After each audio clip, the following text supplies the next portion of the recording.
So hello guys, welcome back to my channel. और आज का वीडियो काफी इंपॉर्टेंट होने वाला है क्योंकि आज हम बात करने वाले हैं एग्जाम में पूछे जाने वाले ऐसे इंपॉर्टेंट जीके जो कि हर गवर्नमेंट एग्जाम में पूछे जाते हैं। तो यहाँ सभी क्वेश्चन इंपॉर्टेंट होने वाले हैं, सभी क्वेश्चन के आंसर अच्छी तरह से याद में रख लेना है। तो शुरुआत करते हैं आज के हमारे जीके स्टडी की। तो सबसे पहला प्रश्न है, विश्व जल दिवस कब मनाया जाता है? तो इसका सही जवाब है ऑप्शन नंबर डी, 22 मार्च को। हम हर साल 22 मार्च को जल दिवस मनाते हैं, विश्व जल दिवस मनाते हैं। अगला सवाल है, नोबेल पुरस्कार प्राप्त करने वाला प्रथम भारतीय कौन था? तो इसका सही जवाब है option number D, Rabindranath Tagore. अगला सवाल, माउंट एवरेस्ट पर चढ़ने वाली पहली भारतीय महिला कौन थी? तो इसका सही जवाब है ऑप्शन नंबर सी, बछेंद्री पाल। अगला सवाल है, अंतर्राष्ट्रीय महिला दिवस किस दिन मनाया जाता है? तो इसका सही जवाब है ऑप्शन नंबर ए, 8 मार्च। हम हर साल 8 मार्च को अंतर्राष्ट्रीय महिला दिवस मनाते हैं। अगला सवाल है, भारतीय जीवन बीमा निगम का मुख्यालय कहाँ पर है? तो इसका सही जवाब है ऑप्शन नंबर सी, मुंबई में। अगला सवाल है, काजीरंगा राष्ट्रीय पार्क कहाँ है? तो इसका सही जवाब है ऑप्शन नंबर सी, असम में। काजीरंगा राष्ट्रीय पार्क असम राज्य में स्थित है। अगला सवाल, देश का लौह पुरुष किसे कहा जाता है? तो इसका सही जवाब है option number A, Sardar Patel, यानी सरदार वल्लभ भाई पटेल को देश का लौह पुरुष कहा जाता है। अगला सवाल है, नालंदा विश्वविद्यालय का संस्थापक कौन था? तो इसका सही जवाब है option number B, Kumaragupta. Kumaragupta Nalanda विश्वविद्यालय का संस्थापक था। अगला सवाल है, महान सम्राट अशोक किस वंश के थे? तो इसका सही जवाब है ऑप्शन नंबर बी, मौर्य वंश के। महान सम्राट अशोक मौर्य वंश के थे। अगला सवाल, भारतीय रिजर्व बैंक का मुख्यालय कहाँ है? तो इसका सही जवाब है ऑप्शन नंबर सी, मुंबई में। अगला सवाल, रिहंद बांध किस राज्य में है? तो इसका सही जवाब है option number B, Uttar Pradesh में। अगला सवाल, चोल शासकों की भाषा क्या थी? तो इसका सही जवाब है ऑप्शन नंबर ए, तमिल भाषा। अगला सवाल, निम्नलिखित में से कौन कविराज के नाम से विख्यात था? तो सही जवाब है ऑप्शन नंबर डी, भोज परमार। अगला सवाल, हुमायूंनामा की रचना किसने की थी? तो सही जवाब है ऑप्शन नंबर ए, गुलबदन बेगम ने। अगला सवाल, भारत में प्रथम आक्रमणकारी कौन था? तो वो था ऑप्शन नंबर बी, मोहम्मद बिन कासिम। अगला सवाल, औरंगजेब का मकबरा कहाँ पर है? तो सही जवाब है ऑप्शन नंबर सी, औरंगाबाद। अगला सवाल, प्रसिद्ध चेतक घोड़ा किससे संबंधित है? तो सही जवाब है option number C, Maharana Pratap से। अगला सवाल, पाल वंश का संस्थापक कौन था? तो सही जवाब है ऑप्शन नंबर बी, गोपाल। पाल वंश का संस्थापक था। अगला सवाल, किस सिख गुरु ने फारसी में जफरनामा लिखा था? तो सही जवाब है ऑप्शन नंबर बी, गुरु गोविंद सिंह जी ने। अगला सवाल, जगन्नाथ मंदिर किस राज्य में है? तो इसका सही जवाब है ऑप्शन नंबर ए, उड़ीसा राज्य में। अगला सवाल, महाराणा रणजीत सिंह के उत्तराधिकारी कौन थे? तो सही जवाब है ऑप्शन नंबर डी, खड़क सिंह। अगला सवाल, किस राज्य के शासक नवाब वजीर कहलाते थे? तो इसका सही जवाब है ऑप्शन नंबर बी, अवध के नवाब। अगला सवाल, पीतल में कौन सी धातुएं होती है? तो इसका सही जवाब है ऑप्शन नंबर सी, तांबा एवं जस्ता मिलाकर पीतल बनता है। अगला सवाल है, शिवाजी का राज्याभिषेक कहाँ हुआ था? तो इसका सही जवाब है ऑप्शन नंबर ए, रायगढ़ किले में हुआ था शिवाजी महाराज का राज्याभिषेक। अगला सवाल, निम्नलिखित में से कौन अंतिम मुगल सम्राट थे? तो इसका सही जवाब है option number A, Bahadur Shah द्वितीय। अगला सवाल, मुगल काल की राजभाषा कौन सी थी? तो राइट जवाब है ऑप्शन नंबर सी, फारसी भाषा थी मुगल काल की राजभाषा। अगला सवाल, राज्यसभा का सभापति कौन होता है? तो इसका सही जवाब है ऑप्शन नंबर बी, उपराष्ट्रपति। अगला सवाल, सैनिक संगठन खालसा दल की स्थापना किसने की? तो इसका सही जवाब है option number A, Kapoor Singh ने। अगला सवाल है, हुमायूंनामा किसने लिखा था? तो इसका सही जवाब है ऑप्शन नंबर सी, गुलबदन बेगम ने। हुमायूंनामा गुलबदन बेगम ने लिखा था। अगला सवाल है, वाराणसी शहर किस नदी के किनारे स्थित है? तो इसका सही जवाब है ऑप्शन नंबर बी, गंगा नदी के किनारे स्थित है वाराणसी शहर। अगला सवाल, सम्राट अशोक किसके उत्तराधिकारी थे? तो इसका सही जवाब है ऑप्शन नंबर ए, बिंदुसार के। अगला सवाल, महात्मा गांधी जी को अधनंगा फकीर किसने कहा था? तो सही जवाब है ऑप्शन नंबर सी, चर्चिल ने। अगला सवाल है, चार मीनार कहाँ स्थित है? तो सही जवाब हो जाएगा इसका ऑप्शन नंबर बी, हैदराबाद में। अगला सवाल, महात्मा गांधी का जन्म कब हुआ था? तो इसका सही जवाब है ऑप्शन नंबर बी, सन 1869 में। महात्मा गांधी का जन्म हुआ था सन 1869 में। अगला सवाल, अजंता की गुफाएं कहाँ स्थित है? तो इसका सही जवाब है ऑप्शन नंबर सी, महाराष्ट्र राज्य में। अगला सवाल, फतेहपुर सीकरी किस राज्य में स्थित है? तो इसका सही जवाब है ऑप्शन नंबर सी, उत्तर प्रदेश में। अगला सवाल, गौतम बुद्ध का वास्तविक नाम क्या था? तो इसका सही जवाब है ऑप्शन नंबर बी, सिद्धार्थ। अगला सवाल, बुद्ध किस वंश से संबंधित थे? तो इसका सही जवाब है ऑप्शन नंबर ए, शाक्य धर्म से संबंधित, शाक्य वंश से संबंधित है गौतम बुद्ध। अगला सवाल, अंतर्राष्ट्रीय मजदूर दिवस कब मनाया जाता है? तो इसका सही जवाब है ऑप्शन नंबर डी, 1 मई को हम हर साल अंतर्राष्ट्रीय मजदूर दिवस मनाते हैं। अगला सवाल, निम्न में से कौन संत महाराष्ट्र के थे? तो इसका सही जवाब है ऑप्शन नंबर बी, संत तुकाराम। अगला सवाल, किसने कहा था दिल्ली अभी दूर है? तो इसका सही जवाब है ऑप्शन नंबर ए, निजामुद्दीन औलिया ने। अगला सवाल, ईसा मसीहा का जन्म कहाँ हुआ था? तो इसका सही जवाब है option number C, Bethlehem. Bethlehem शहर में हुआ था ईसा मसीहा का जन्म। अगला सवाल, न्याय दर्शन के लेखक कौन थे? तो सही जवाब है ऑप्शन नंबर डी, गौतम। अगला सवाल, शास्त्रीय संगीत कहाँ से लिया गया है? तो सही जवाब है ऑप्शन नंबर बी, सामवेद से लिया गया है शास्त्रीय संगीत। अगला सवाल, मुखौटा नृत्य का संबंध किस नृत्य शैली से है? तो इसका सही जवाब है ऑप्शन नंबर सी, कथकली। मुखौटा नृत्य का संबंध कथकली नृत्य शैली से है। अगला सवाल है, सबसे प्राचीन वाद्य यंत्र कौन सा है? तो सही जवाब है ऑप्शन नंबर बी, वीणा। अगला सवाल, मोनालिसा क्या है? तो सही जवाब है ऑप्शन नंबर बी, एक चित्र है मोनालिसा। अगला सवाल, इनकलाब जिंदाबाद का नारा किसने दिया? तो सही जवाब है option number D, Bhagat Singh ने दिया था इनकलाब जिंदाबाद का नारा। अगला सवाल है, ओणम किस राज्य का प्रमुख त्यौहार है? तो सही जवाब है ऑप्शन नंबर बी, केरल राज्य का। अगला सवाल है, महान सम्राट अशोक किस वंश के थे? तो सही जवाब है ऑप्शन नंबर डी, मौर्य वंश के थे। अगला सवाल, लोधी वंश का अंतिम शासक कौन था? तो राइट जवाब है option number B, Ibrahim Lodi. Lodi वंश का अंतिम शासक था इब्राहिम लोधी। अगला सवाल, सबसे प्राचीन वेद कौन सा है? तो सही जवाब इसका ऑप्शन नंबर ए, ऋग्वेद है।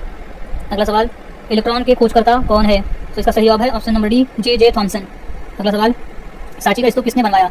तो इसका सही जवाब है ऑप्शन नंबर ए, अशोक ने। क्वेश्चन मोस्ट इंपोर्टेंट है, ये क्वेश्चन कई बार पेपर में पूछा भी जा चुका है, सो अच्छी तरह से इस क्वेश्चन के आंसर को याद में रख लेना है। अगला सवाल, रानी लक्ष्मीबाई का मूल नाम क्या था? तो इसका सही जवाब है ऑप्शन नंबर सी, मणिकर्णिका। अगला सवाल है, ऑस्कर पुरस्कार का संबंध किस क्षेत्र से है? तो सही जवाब है ऑप्शन नंबर ए, सिनेमा के क्षेत्र से। अगला सवाल, जियो और जीने दो किसने कहा था? तो सही जवाब है option number A, Mahavir Swami ने कहा था जियो और जीने दो। अगला सवाल, भारत की सबसे ऊंची मूर्ति कौन सी है? तो इसका सही जवाब है option number C, Statue of Unity. Bharat की सबसे ऊंची मूर्ति है स्टैचू ऑफ यूनिटी। अगला सवाल है, वेदों की संख्या कितनी है? तो इसका सही जवाब है ऑप्शन नंबर सी, 4 है। वेदों की संख्या टोटल 4 है। अगला सवाल, राज्यसभा के सदस्य के लिए न्यूनतम आयु कितनी होनी चाहिए? तो इसका सही जवाब है ऑप्शन नंबर बी, 30 वर्ष। 30 वर्ष होनी चाहिए राज्यसभा के सदस्य बनने के लिए। अगला सवाल, चंद्रगुप्त विक्रमादित्य का उत्तराधिकारी कौन बना? तो ऑप्शन नंबर बी, कुमारगुप्त प्रथम। अगला सवाल, नाट्यशास्त्र की रचना किसने की? तो राइट जवाब है ऑप्शन नंबर सी, भरत मुनि ने। नाट्यशास्त्र की रचना की थी भरत मुनि ने। इंपॉर्टेंट प्रश्न है, ये प्रश्न पेपर में 2 से 3 बार पूछा भी जा चुका है। अगला सवाल, चाइना मैन शब्द किस खेल से संबंधित है? तो इसका सही जवाब है ऑप्शन नंबर ए, क्रिकेट से संबंधित है चाइना मैन। अगला सवाल, किस देश में सफेद हाथी पाए जाते हैं? तो right answer option number A, Thailand में। अगला सवाल, भारत का फ्लाइंग सिख किसे कहा गया है? तो सही जवाब है option number A, Milkha Singh को कहा गया है भारत का फ्लाइंग सिख। अगला सवाल है, फिरोज शाह कोटला ग्राउंड कहाँ स्थित है? सो राइट जवाब है ऑप्शन नंबर सी, दिल्ली में, जो कि क्रिकेट का ग्राउंड है। अगला सवाल, दिल्ली से पहले भारत की राजधानी कहाँ पर थी? तो सही जवाब है ऑप्शन नंबर डी, कोलकाता में। अगला सवाल है, जलियांवाला बाग हत्याकांड कब हुआ था? सही जवाब है ऑप्शन नंबर बी, सन 1919 में हुआ था जलियांवाला बाग। अगला सवाल, भारत का सर्वोच्च नागरिक सम्मान पुरस्कार कौन सा है? तो इसका सही जवाब है option number A, Bharat Ratna है। अगला सवाल, भारत का सबसे ऊंचा बांध कौन सा है? तो इसका राइट आंसर हो जाएगा ऑप्शन नंबर ए, टिहरी बांध। अगला सवाल, चेतक घोड़ा किसका घोड़ा था? तो सही जवाब है option number D, Rana Pratap का घोड़ा। अगला सवाल, भारत में मिसाइल मैन नाम से किसे जाना जाता है? तो इसका सही जवाब है option number B, APJ Abdul Kalam को। अगला सवाल, नीरज चोपड़ा का संबंध किस खेल से है? तो वो है option number B, javelin throw से। अगला सवाल, रिजर्व बैंक ऑफ इंडिया का मुख्यालय कहाँ पर है? तो इसका राइट जवाब है ऑप्शन नंबर ए, मुंबई में। अगला सवाल, दूध उत्पादन में किस देश का विश्व में प्रथम स्थान है? तो सही जवाब है ऑप्शन नंबर बी, भारत का स्थान है प्रथम। अगला सवाल, भारत के राष्ट्रीय गान गाने की समय की अवधि कितनी है? तो ऑप्शन नंबर डी, 52 सेकंड लगते हैं राष्ट्रगान को गाने में। अगला सवाल, विश्व का सबसे बड़ा महाद्वीप कौन सा है? तो इसका सही जवाब है ऑप्शन नंबर डी, एशिया महाद्वीप है। अगला सवाल, दिल्ली का लाल किला किसने बनवाया था? तो इसका सही जवाब है ऑप्शन नंबर सी, शाहजहां ने बनवाया था दिल्ली का लाल किला। अगला सवाल, भारत की सबसे ऊंची मीनार कौन सी है? तो वो है ऑप्शन नंबर सी, कुतुब मीनार है। अगला सवाल, कुचिपुड़ी नृत्य कहाँ आरंभ हुआ था? तो इसका सही जवाब है option number B, Andhra Pradesh में। अगला सवाल, विश्व आदिवासी दिवस कब मनाया जाता है? तो इसका सही जवाब है ऑप्शन नंबर सी, 9 अगस्त को हम हर साल अंतर्राष्ट्रीय यानी विश्व आदिवासी दिवस मनाते हैं। अगला सवाल, अलीगढ़ मुस्लिम विश्वविद्यालय के संस्थापक कौन थे? तो सही जवाब है option number B, sir Syed Ahmad. अगला सवाल, टीपू सुल्तान कहाँ का शासक था? तो सही जवाब है ऑप्शन नंबर सी, मैसूर का शासक था टीपू सुल्तान। अगला सवाल, चरक किसके राज चिकित्सक थे? तो सही जवाब है ऑप्शन नंबर डी, कनिष्क के। अगला सवाल, महावीर की माता कौन थी? तो सही जवाब है ऑप्शन नंबर बी, त्रिशला। अगला सवाल, गुप्त शासकों की सरकारी भाषा क्या थी? तो इसका सही जवाब है ऑप्शन नंबर बी, संस्कृत भाषा। अगला सवाल है, गौतम बुद्ध ने अपना प्रथम उपदेश कहाँ दिया था? तो इसका सही जवाब है ऑप्शन नंबर डी, सारनाथ में। अगला सवाल, जातक किसका ग्रंथ है? तो सही जवाब है ऑप्शन नंबर सी, बौद्ध का ग्रंथ है जातक। अगला सवाल, सांची का स्तूप किसने बनवाया? तो इसका सही जवाब है ऑप्शन नंबर सी, अशोक सम्राट ने बनाया था सांची का स्तूप। अगला सवाल, भारतीय पर्यटन दिवस हर वर्ष कब मनाया जाता है? तो इसका सही जवाब है ऑप्शन नंबर ए, 25 जनवरी को हम हर साल भारतीय पर्यटन दिवस मनाते हैं। अगला सवाल है, सबसे लंबी तटीय रेखा वाला राज्य कौन सा है? तो इसका सही जवाब है ऑप्शन नंबर सी, गुजरात राज्य है, जो सबसे लंबी तटीय रेखा वाला राज्य है। अगला सवाल, मुगल काल की राजभाषा कौन सी थी? तो सही जवाब है ऑप्शन नंबर बी, फारसी भाषा थी। अगला सवाल, नवरोज त्यौहार किससे संबंधित है? तो इसका सही जवाब है ऑप्शन नंबर सी, पारसी धर्म से संबंधित है नवरोज। अगला सवाल, बिहू किसका मुख्य पर्व है?